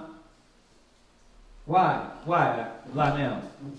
Some of us don't know how the Most High said to do it. Good. I'm glad you went that route. You don't know the method. But when you're given the method, are you using it? You see that? Because you're right. You nailed it. Some of us don't know what we're doing. But have you acknowledged you don't know what you're doing? Or are you still like, I got the Bible too, brother. I know what I'm doing. A lot of you don't know what you're doing. You got the Bible, but you never move past the white man's the devil. America's going to fall. Don't eat pork. Wear your fringes. All these other things in the Bible you haven't went through. So you don't know how to use it. We got to understand we're more than conquerors. We should be winning. Right? Right? Forget we got next. We winning. That should be the logo. Right? Israelites winning. Right? What? Oh yeah, I was about to say my problem personally is it wasn't fear, it's just I didn't want to hurt nobody. See, now y'all talking. There you go. There's this warped thought. We've been talking about this all week. Because we got the brother among us that is in this warped ass mentality when you tell people the truth. It's this Christianity, this Christian mind state that if I tell you the truth and hurt your feelings, it ain't right. He just nailed it. It's this warped mentality, like when I tell you Christmas is bad, and it's wicked, it's going to hurt your feelings. When I tell you, nah, you got to act right according to the Bible, it's going to hurt your feelings. Y'all are tripping, brother. What happened to the hardcore? Like, damn, you let all the Israelite Geisha disciples for Yahushua go? We said to balance it out, not to be, just to let it all go. You were still supposed to be hard. Y'all got to understand, you were supposed to remind your wife, your kids, your house. You were supposed to lead your family. Not be afraid to tell them. Not be afraid to lead them. Who you afraid of more? The Most High or this woman? The Most High of these kids. Right? Y'all got to snap out of that. But that's that Christian mentality. I don't want to tell you because it's going to hurt your feelings. You see, we don't got no problem with that. Because, what did we say today? What happened to cry out loud, spare not? Why the hell are you sparing them? You spared her feelings. Because why? You put her up before the Father.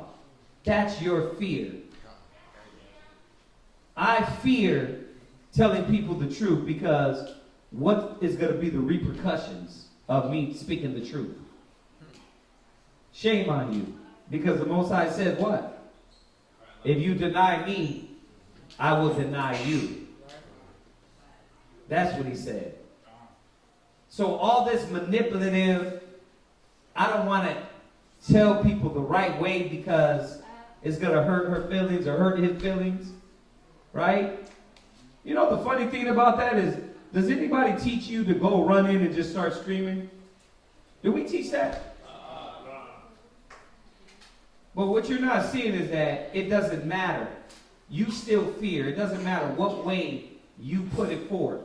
What way you relay the message. It's what? You still fear to do it. Y'all got to see this. These fears are destroying you. Now, the Bible doesn't teach us to run in and blaze up like we OG Crip with fringes and everything. The Most High does with just balances. And it goes back to the first scripture, it wasn't of Solomon.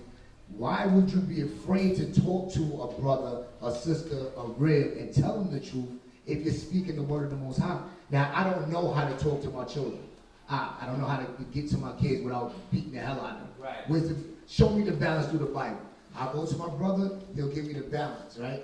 And I have to trust in the Most High through this man to now say exactly the way he said it and know that the Most High is going to bless that. The Spirit is going to intercede and handle that to where I didn't have the power at once upon a time. Now I will gain that through the experience of walking through it. So the next time I know how to judge. I know how to act. I know how to deliver it. Whether it's my children or my rib. Look, there was a time where I had to be shown the pieces, right? But as I studied more, the pieces are evident. Remember that. A man is showing us, we're showing each other the pieces. But when you read it, it's evident. That's why you all say amen, right? So as you got the pieces, you can't deny the scriptures. A lot of us are not overcoming because you deny the word. It ain't got nothing to do with man. You can read it. An unjust balance is wickedness. Simple. You're going one way and not the other. You're too hard. That's wickedness. You're too soft. That's wickedness. Right? It's the reason why. Let's go back to the point. Fears. You don't want to go through these arenas because you have to deal with individuals. Right. Read on. Come on. Yeah. Verse 38. For I am persuaded. No, that's it on that. Go ahead. No. Wait. Yes, read on. Romans. Go ahead. Romans chapter 8, verse 38. Go ahead. For I am persuaded. Right. That neither death. Right. Nor life. See, why is this not our mind state? Death is not going to hold me back from telling the truth. Why is that not our thought process? It said persuaded. That means you're confident. You can stand boldly for something. I'm going to stand boldly what the Bible says on how to be a better father. I'm going to stand boldly on what the Bible says, how to talk to my rib and establish order. Not going back to yesterday, not what the black exploitation movie showed us, where I'm walking around with a diddy bop and our baby powder slap you in the face. Right. Nah, the Most High didn't tell us that. There's no verse for that. Right. But the Most High does require order. It does require submission, right? Because that keeps us free from all the chaos that our people are going through today. So why not trust in this confidently? Because the Most High has given us life. I don't want to tell my kids because my dad abused me. Yeah. So I'm going to let them move around all willy-nilly and not teach them. Because I was abused. Fears. My dad wasn't there, so I got to let my kids have everything. Right. So they could be happy because I wasn't happy. And you're in this scared box because of that. You're in this fear box of not letting your kids be happy because you require from them. Right. Yeah. All these fears, man, hold us back from correctly applying the knowledge. And that's why we got to come out of these things. Because who's your God now? The fear and not Yahweh. Y'all get this? Come on, read. Neither death. Neither what? Neither death. You can't, bro, you dropped it. The word says it perfectly. What are you persuaded? What persuades you daily? Huh? Right? Is it the fear that keeps me persuaded to not move forward, conquer, overcome? Or is it the understanding, knowing that nothing can stop me? Right? Nothing can stop me, not even death. And when you're in that mode, you are literally like a white person. I know, y'all are like, why? This guy, the stuff this dude says just ain't right. You know why I do that? Because that's how white people think. Nothing can stop me. The world is yours. What, the world is an oyster, or what is it? How's it go? The world is your oyster. Right? What are you going to do? I'm going to skydive. I'm going to go to the French Alps. I'm going to backpack across Europe. I'm going to fornicate all the way till the end of the time. I'm going to climb Mount Everest, and when my toes get froze the hell off, guess what? I'm going to go right back up Mount Everest with no toes and go do it. I'm going to swim in that ocean, and when my arm gets bitten off, guess what? I'm going to swim again. And I'm going to be on CNN or ABC at the last every segment that says what? Overcoming the world. Let's talk about the young girl that got her leg chopped the hell off and is still out in the water. And you're like, man, this shit is, excuse my language, sorry. Sorry. You're like, man, this is inspiring. Right? And you over there what? You over there in the damn basement, what? Shivering to damn meet the woman you need to meet the brother you need to talk to. Talk, communicate, get past your fears. While she's over there with one arm doing this. The white man is overcoming every damn thing while you scared as hell. Y'all gotta understand what they did to us, man. The Willie Lynch syndrome, oh my God. You really afraid. Death can't stop us, read. Go in life. No what? Go in life. Yeah, no, you know what? You that person that what? Got the gloves on, got the face mask on, got the head covered. You're like, man, the virus can get me anytime. You're afraid to live. The virus can get me anytime. You know how many cats, bro, when that virus came, bro, people were scared as hell. People still scared. No, don't go over there. There's too many of them. Don't go over there. There's too many. You're going around a congregation. You know how many people are dying in these churches? Right? And yeah, some of us died. Some of us died. Many of us died in Israel. But was that going to change? Yeah, that was going to change. Whether I showed up or not, you could have died alone in your house with COVID. It didn't matter. You know what I mean? But you can't be afraid of life. And a lot of people are afraid of life. As I was talking to Tiano yesterday. I said about the location. I was like, what is it that y'all fear? I was talking to Shariah, saying the same thing. What is it? What do y'all fear? What is holding y'all back? And that's what they have to understand. Nothing can be a fear. And she said to me, she said, well, I see one cart talk to this person, the brothers talk to this person, and then I'm going to hit up the person. That's the fear. The fear is reluctant to go through the process. Well, here's the thing. They didn't want the fake t-shirt. They didn't want the oil. They might want what you want. What you have. So you got to overcome the fear. Because if we all live like that, every kiosk in that mall, and I'm just showing this is on a basic level. Every kiosk in that mall would be like, well, they already spent with the t-shirt card. I'm sure they're not going to come spend with me. No, Ahmed does what? He pumping that damn gold. Right? They pumping at the ice cream cart. The ghoul chick with the makeup on that looks like a puppet, right? Right? That sells perfume. She's pumping that. She ain't like, well, it took 7, 8, 9 carts to get to me. Why would they want what I have? Fear of living, conquering. You got to overcome that.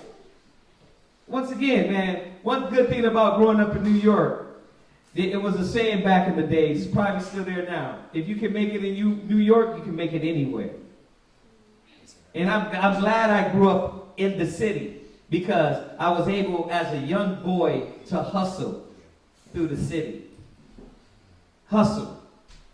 And work, right? And have to survive and have to make my own money. Right?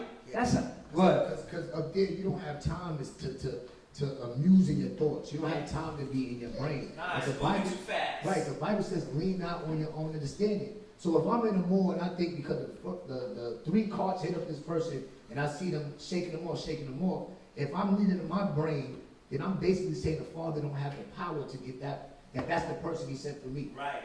I'm basically trusting in my own understanding and not in the power of the Most High. And that's putting yourself in fear. You're living in fear. And the only reason I use that example is because this is just one thing in life that if we don't see, it will hold us back in our arena. And there's so many things. Remember, we don't got time to name every damn thing because you know we got every example. I can go through from your family to the kids to the house to cooking to cleaning. We can go through all these different variables, but what is it? You have to understand that this is universal, practical knowledge.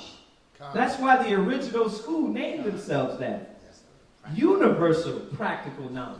Meaning it works everywhere. It don't work just when you're at street speaking on Saturdays with the white man, and then next you know, everything is abandoned after that. No, it works at home. It works in my car. It works with my rib. It works with my kids. It's universal. Y'all get this? Read. Come on. Nor life. Nor what? Nor life. Read on. Nor angels. Nor angels. What about if entities come to me? Well, I had a dream. An angel came to me. How did he look, brother? He was a big black brother with a white fro. He came to me and said, what? You in the wrong place.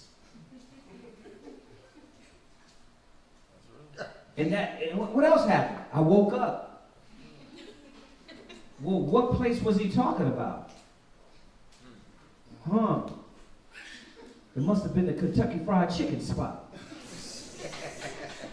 But you applied it to what? You applied it to the wrong arena. In what? That spirit, and your lack of understanding, you don't know what the hell it meant. But you followed it. And you followed it what? Down the wrong damn road. Man, I had a dream. Yeah, dreams lift up fools, brother. What the Most High say? What Yahweh Shai say? Nevertheless, let thy will be done. Read on, come on. Nor principality. And that's what? Spirits. High level powers. High level powers. Read. Nor powers. Read. Nor things present. Nor things what? Nor things present. See, people fear what they have to go through, what they have to deal with daily. Brothers and sisters, fear these things, man. You know what I mean? No, you're dealing with a camp. Brother, literally the whole Bible was gather yourself together. Camp in the wilderness, camp in slavery, camp in captivity. The Assyrian Empire was a camp. Right? We was in captivity. How the hell did Esther, Mordecai get us out of damn captivity? Worried about the body, the church. They didn't be like, nah, you do you, boo-boo. They was like, nah, let's worry about the body. But people are reluctant because what happens when you get around the body? Go back to Ecclesiasticus 29. Read it again. Don't let that go. Read on. Ecclesiastes chapter 29 and verse 7. Go ahead. Many therefore have refused to lend. See, go ahead. For other men's ill dealing. Read. Fearing to be defrauded. That's what it is. Why I don't want to be around? Because I fear being defrauded. You understand? I fear being defrauded. You know what I mean? Somebody's going to offend me. You know, I'm not good around people. I'm not a people person. The Most High said people gather the people. What the hell are you talking about? I'm just not a people person. You literally are sent to the lost tribes of Israel. They're a people. What are you talking about? It sounds so funny, but so simple, but so true. But then what are the people supposed to do to you that the Most High can't do worse? Like I mean, how can it work? Yeah, go ahead. Somebody gets songs. When we talk about this being a prisoner of fear, right? Because sometimes, even some of us, you know, you're reluctant to say something to your spouse because you're afraid that if I come down and require from her, not according to some worldly way, but biblically require from her that she's going to leave you. Well, do you really think that you have the power to keep her? See, basically, you're taking the power away from the Most High and saying that you have more power than your house. See, that's a mind that you don't want to play with. Somebody get Psalms 57 and 11. Because this is the mind that we're supposed to be in. Go ahead, read that. Psalms chapter 57, verse 11. Go ahead. Be thou exalted. Psalms 56 and 11. God. Psalms chapter 56, verse 11. Go ahead. In Yahweh. In who? In Yahweh. In myself. In Yahweh. In my mama. In Yahweh. Well, Kevin Samuels told me the way to get a quality woman is. In Yahweh. Go ahead. Have I put my trust. See, that's it right there. Keep going. I will not be afraid. I will not what? I will not be afraid. Keep going. What man can do unto me. So I'm going to make sure I trust in the Most High. And I'm going to speak as the oracles of the Most High. So when it comes to my children, my requirements from them comes from the Bible. When it comes to my rib, my requirements from her comes to the Bible. Now, if she doesn't want to fall in line and she decides to leave, I can't think that I have more power than the Most High. I got to trust in the Most High. Now, if she's supposed to be for me, I'm going to speak what the Bible says for me to speak to her, how to lead her, and then that will continue to keep that union together. Otherwise, it's going to come to naught. You nailed it. You got to put your trust in the Father. And all these little things, these reluctancies that will push the average man, right, away, guess what? You know what's crazy? I said it just a second ago. When you look at the white man, do you got to sit them down and tell them, listen, the Lord said that you can do all things? No, they'll tell you that. They'll tell you that. Jesus said I can do all things. Yeah. I'm saying with that conviction. Yeah. There's nothing that, like you said, nothing can stop me. They're all the way up. Yeah. God. There's nothing, but that's our people, man. It's like you got to be preached to. You know what I mean? You got to be hoorah. We got to get you in the circle, and we got to hype you. Go. And you're like, yeah. And you still get out the circle doubting. Like, yeah, but what's up? It got to be in us, y'all. But this is why the Most High shows us about the ones that have the zeal. I said this yesterday. Y'all that got the zeal, carry your family, y'all. Read. What's up? Oh, yeah. Historically, again. Yeah. 10 plagues in Egypt. Right. Right? Oh, the Most High's not with us. Boom, 10 plagues. Not 1, 10. Right? Okay. Well, now, go ahead. You guys leave Egypt. Okay, well, shoot. But if we go over there, those are the giants. We look like grasshoppers compared to giants. It was always based on fear that held us back from everything. Right. And that's why the scripture says, I'm sorry, I'm really hyped. Yeah. Go ahead. The saints of the Most High shall take the kingdom. But what does that mean? There is no fear. There's no boundaries in it. Because if you look at it, the reason why there's no boundaries is because the Most High is your power. When you read in Deuteronomy, it was him who fought for you. It was him who gave you the rib, who gave you the children, who gave you the position, the seat that you're in right now. It wasn't fear. It was the Most High who put you. See, but we never believed that. That's the problem. No, I got this rib. You know what I mean? And you did. That's why she's raggedy as hell. You did get this husband. That's why he's raggedy as hell. You know what I mean? But the Most High is going to make both of us the proper way. Facts. You see what I'm saying? And you know what I mean? Is remember, the scripture said a godly woman is given that to portion to a godly man. Right? So let's stop saying the Most High brought me this person. The Most High, but if he's godly, Satan blesses also. Satan blesses also. God. But the problem is we didn't believe that the Most High brought us these things. Because you didn't try it by the Spirit. Right. You didn't hold it to the reverence thing. I did this through hard work. No, lie. That's why our people believe. I did it through hard work. No. So that's why their fears and counsels and their mind state overcomes them. Because they don't believe in the power that blesses. They don't believe it. So the Most High is constantly showing them. Showing us. Right?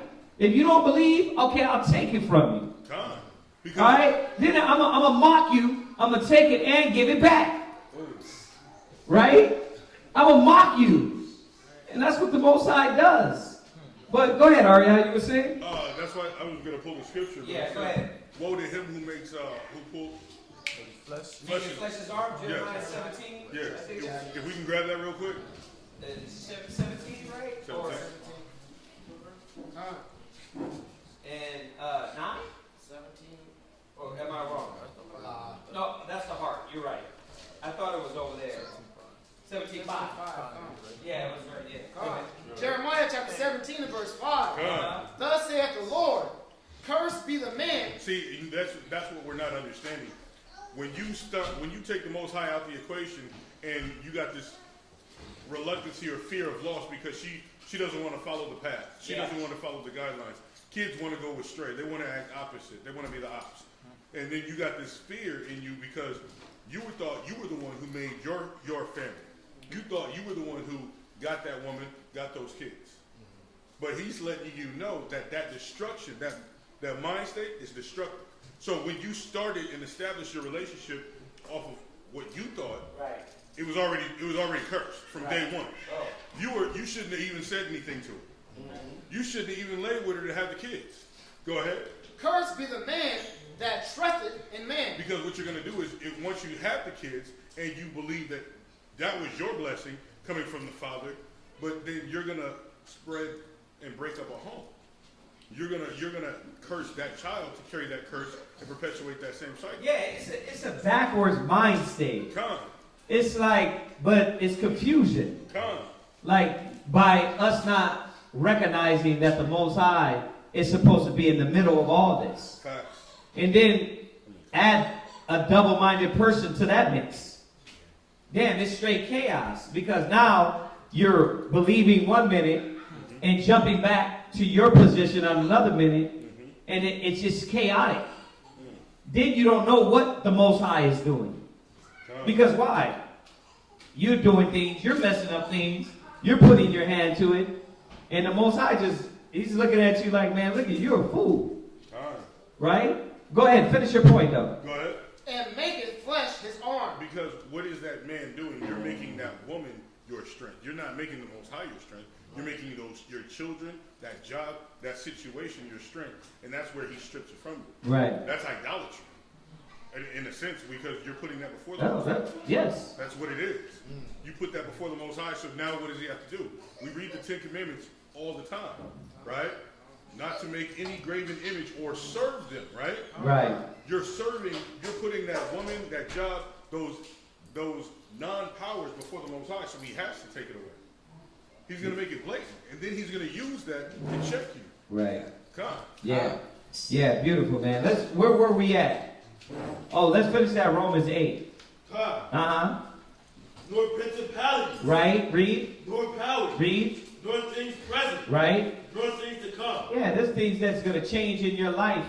And what happens?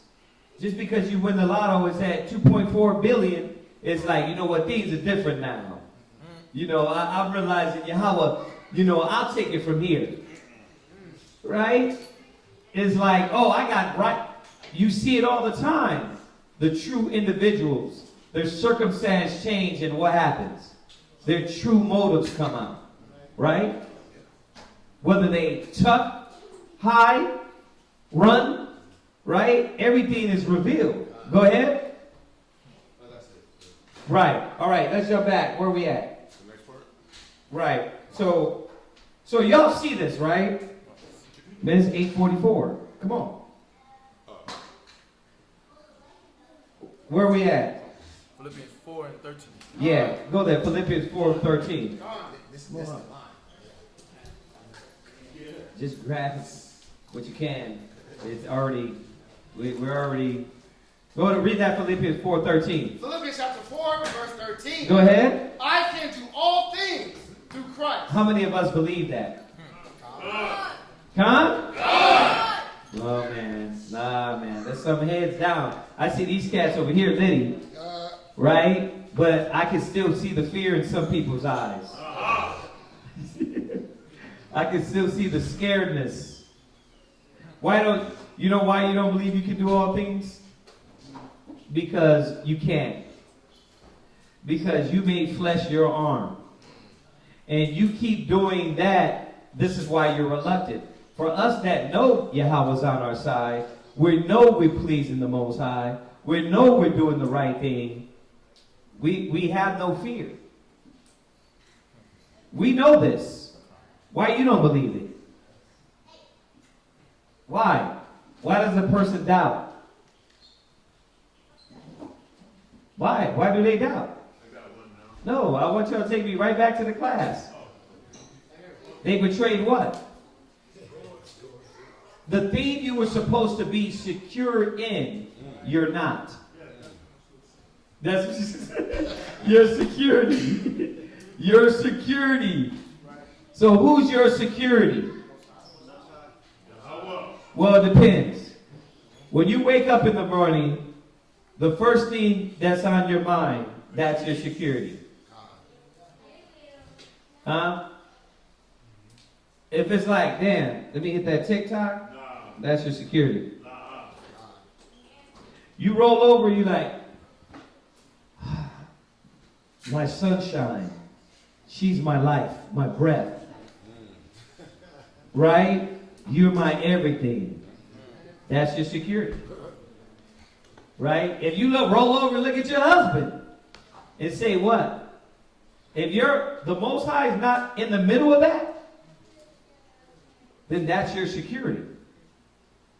Right? You look at your son and be like, everything is into him, about him, the Most High can take him. Then what? Huh? Yeah. Then what? You lose your mind. Right? So you got to understand and know what is your security. What are you waking up to? What do you praise? What's dear to your heart? Just think about it. What's dear to your heart? Right? That's how you know. The most thing that's dear to your heart is your security. Go ahead. I'm top. Go ahead. I can do all things through Christ. Right? Which strengthens me. Right. Who strengthens you? When you're down, what do you need to be brought up? What do you need to be brought up? What lifts you up? I can see y'all faces. I ain't gonna look up because I already know you're convicting yourself. You know why it's not the Most High? Because you know when you get the Most High, it still don't change your mind, your logic, your emotions, your feelings, your moods. So that's why you said to yourself right at that point when I asked that question, yeah, it's not the Most High, because when the scriptures come in, I don't even feel up. Hey, you know what? This scripture, you need that. No, you're not listening to me. You're not understanding me. Oh, the thing that was supposed to be your secure is not lifting you up. So it's not Yahweh. What is your strength? When you feel weak, what do you go to? What do you go to?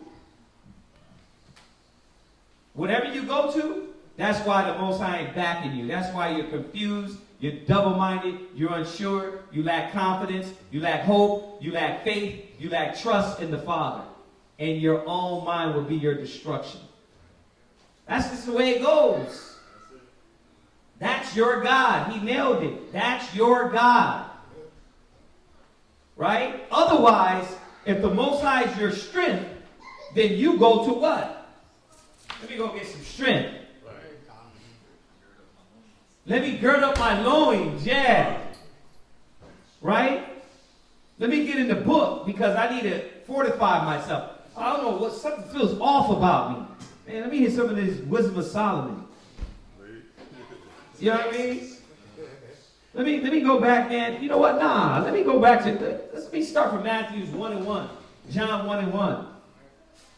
In the beginning was the Word. Right? That's what it is. But a lot of people, they strength ain't the Most High. They're just faking it, faking the front. That's why we go through these motions. That's why we go through these things. Right? That's why you're emotionally unstable. Right? You're emotionally unstable because Yahweh Shai, the Most High, is not your strength. Read. Verse 14. Notwithstanding, ye have well done. Right. Go from there. Where we at? Well, the next part of this phobia is understanding where we learned it from, right? Because it's a psychological pattern. You didn't just wake up one day and just scared. You learned this. Oh, you already did it? Oh. Ah, there. Okay, you hit your last point. What's your last point? All right, so let's go to the last one. Let's jump down to the last point, which is going to be called, you can write this down, you become selfish instead of selfless. Now, you gotta, we know you coming in, make that make sense according to this subject. What do you mean? So, when you let your fear of loss, I always like to say it like that, the fear of loss, right?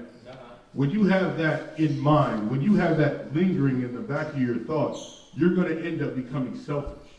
You're going to end up doing what, regardless the circumstance, regardless the outcome, you're going to put yourself first. Right. It's what do they call it? Flight or fear? Fight or flight. Fight or flight. Right?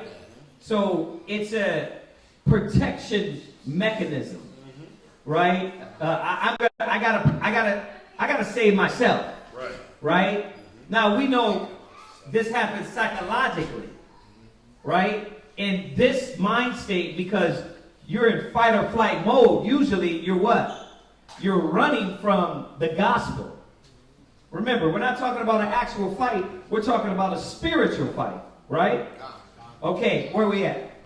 We're going to start at Ecclesiasticus chapter 10 verse 1.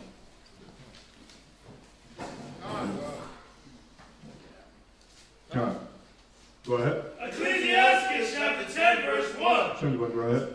A wise judge. A what? A wise judge. So this man, you're supposed to be this leader. This is what you're not understanding, your entitlement of what you're supposed to be doing. Go ahead. A wise judge will instruct his people. But see, if you're being selfish, you're not giving instructions. If you're being, when I say you're being selfish and not giving instructions, that means when you get to counsel, how many of you guys are new husbands? New husbands, new fathers, new to the truth as a husband and a father? Con. So when you come in, now you have a job. This is the instruction manual that you're supposed to be given.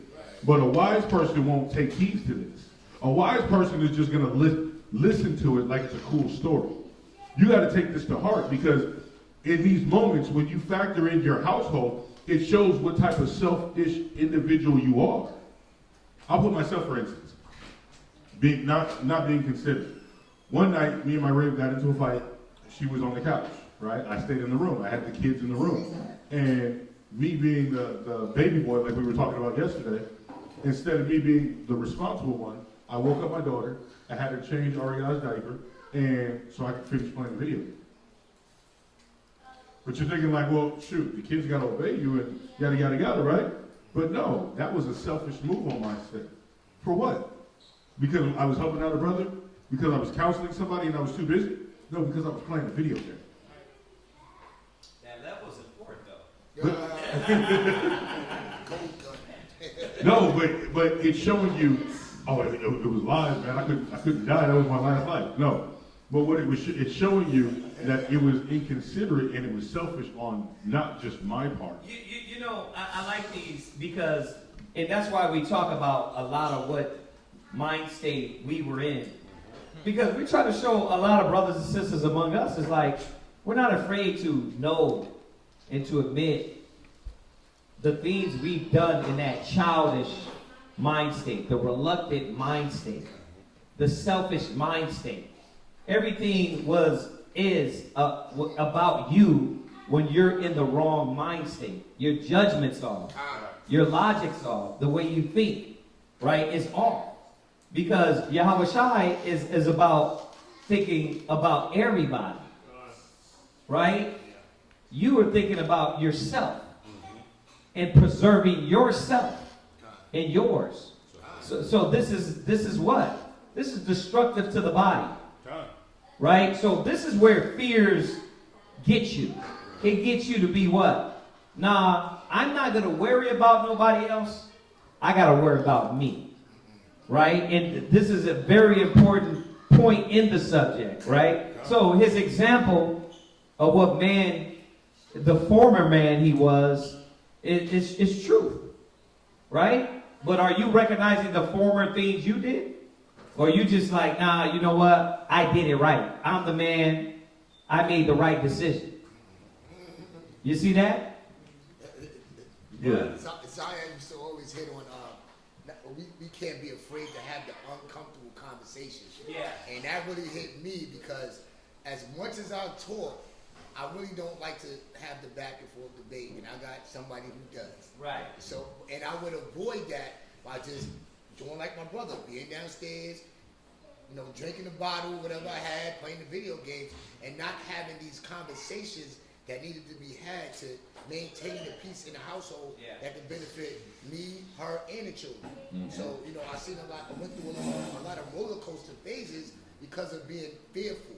Yeah. Yeah. See, and the thing is, because now you're getting instructed, right? During my time, I was getting the instructions, but where the selfishness kicked in is I didn't display my knowledge. The scripture says, prick the eye, it'll show forth its water. Prick the mind, it'll show forth its knowledge, right? The problem was that she was pricking, my children were pricking, but I didn't give anything. I didn't give any knowledge. I got the knowledge. You should be dealing in your household like this. Con, sir, go home, not do a damn thing. You got to make sure you're dealing with your kids like this. Con, sir, not do a damn thing. And that's the selfishness that holds you back. That's the selfishness that you're choking that individual. That's your fault. You can't blame, well, she didn't want to listen, she was just stubborn, she was just lazy as hell. No, but why is she lazy as hell? Because you didn't put anything in her. But you got it right here, read now. Go ahead. And the government of a prudent man. And see, that's the problem. You're not being prudent. You're the opposite of prudent. What's the opposite of prudent? I know you got the antonyms. The synonym? Are you on antonyms? The antonyms. What's the opposite of being prudent? Hold up.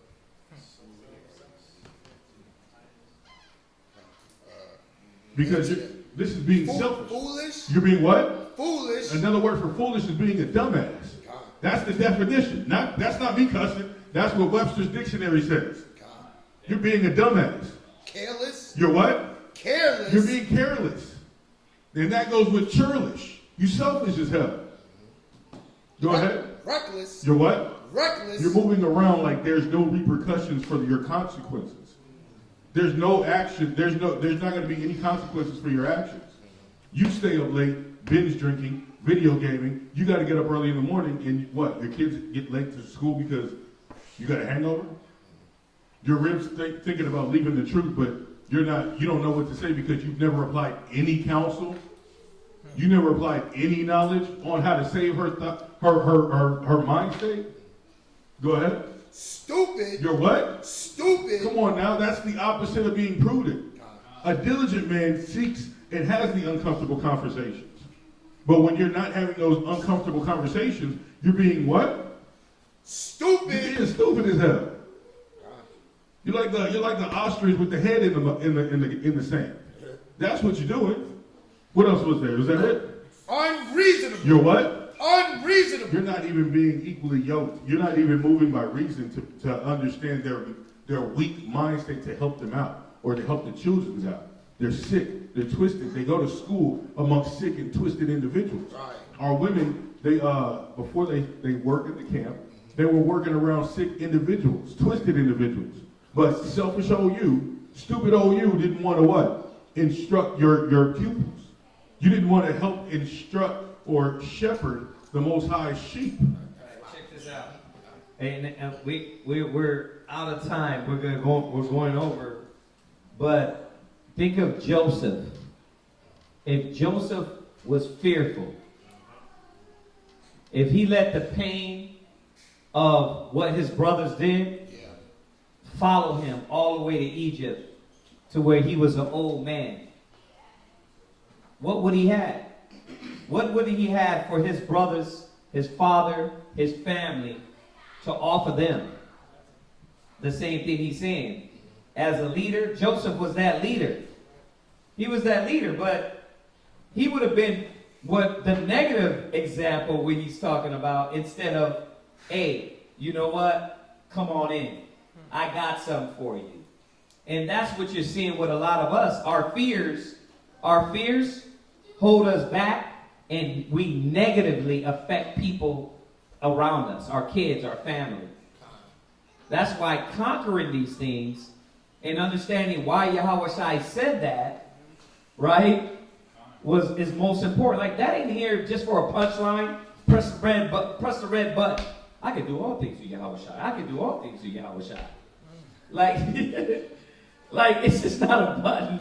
Like, literally, this thing has an effect on what we do in our life and people around us. So now, time has passed. Joseph is there to affect positively his brothers and sisters. And I'm going through the stories to show y'all the logic. What we're going over is biblically. When Mordecai told Esther, he said, look, I'm paraphrasing, you ain't safe. He told her, like, you're not safe. Right, just because you up there, remember. And what did she have to do? Muster past the fears. And what? You uncle. But I like right? that. I like that because that was she was really put in danger. Because you gotta look at it, the story. So every Hebrew Israelite was gonna die by order of her husband.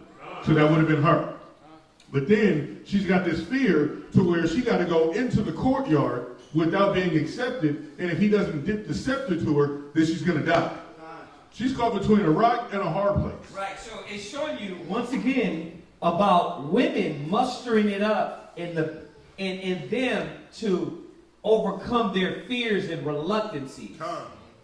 While everybody was crying and saying, look, we need to go submit to Artaxerxes and Artaxerxes. Right. I'm talking about Judith now. Oh, okay. Oh, Holofernes. Holofernes. We need to submit to Holofernes. Judith had to do what? Gird up her loins like a man. She had to look around and be like, wait a minute. Hold on a second.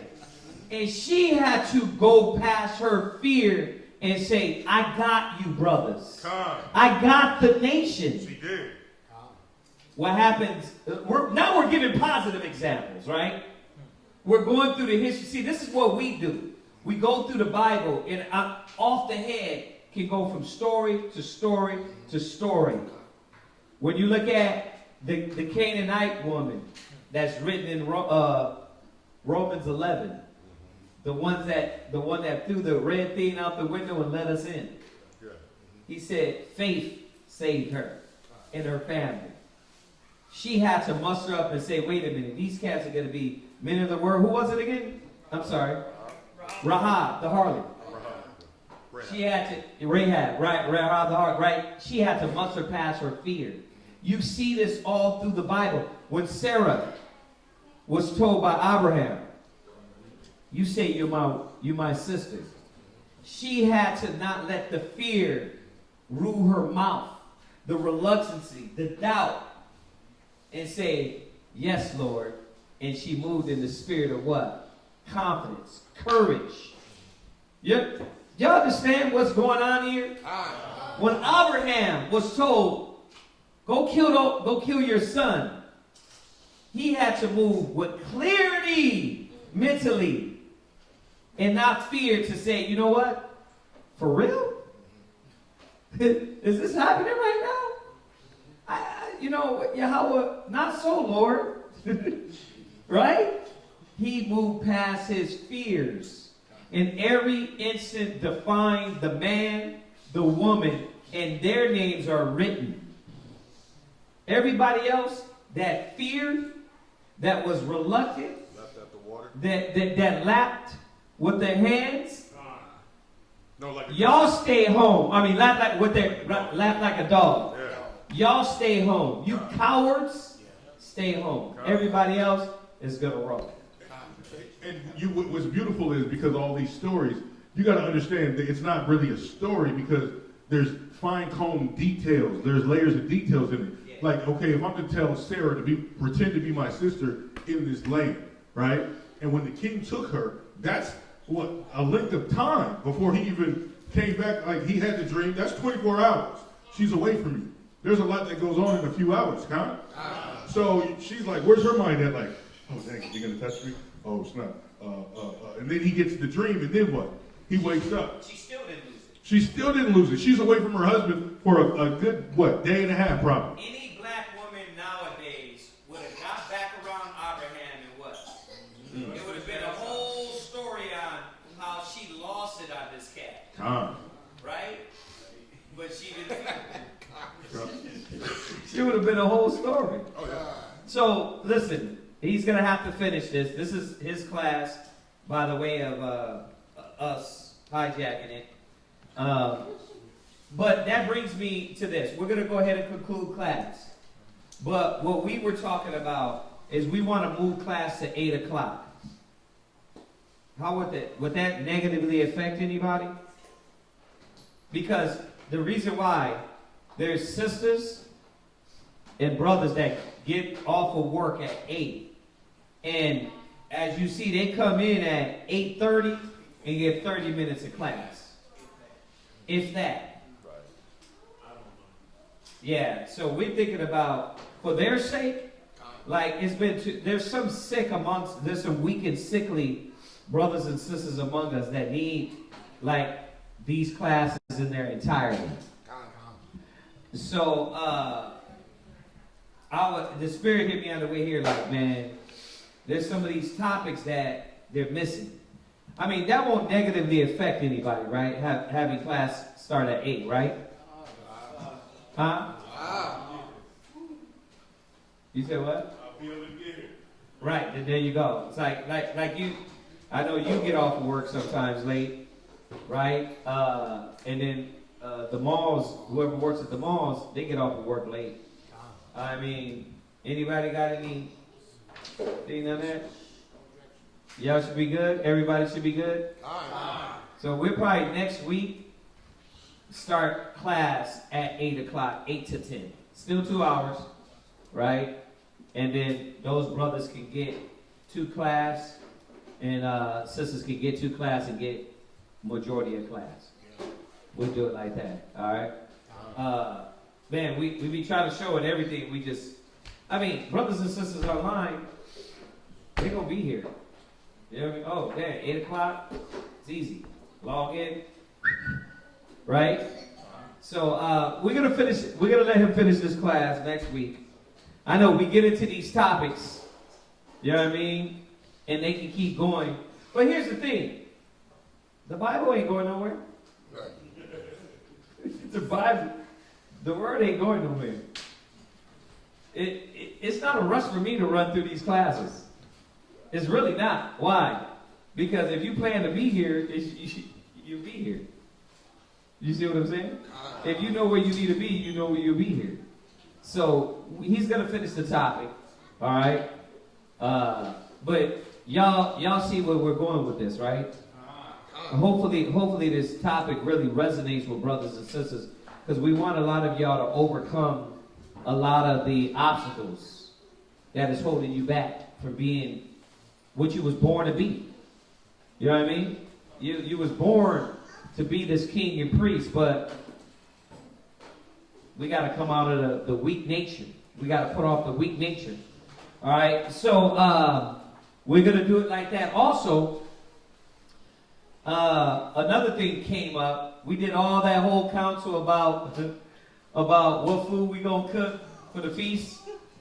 Remember that last night? We didn't leave till 2 hours later. Some 3. Okay, idea popped up. Because Houston is doing it.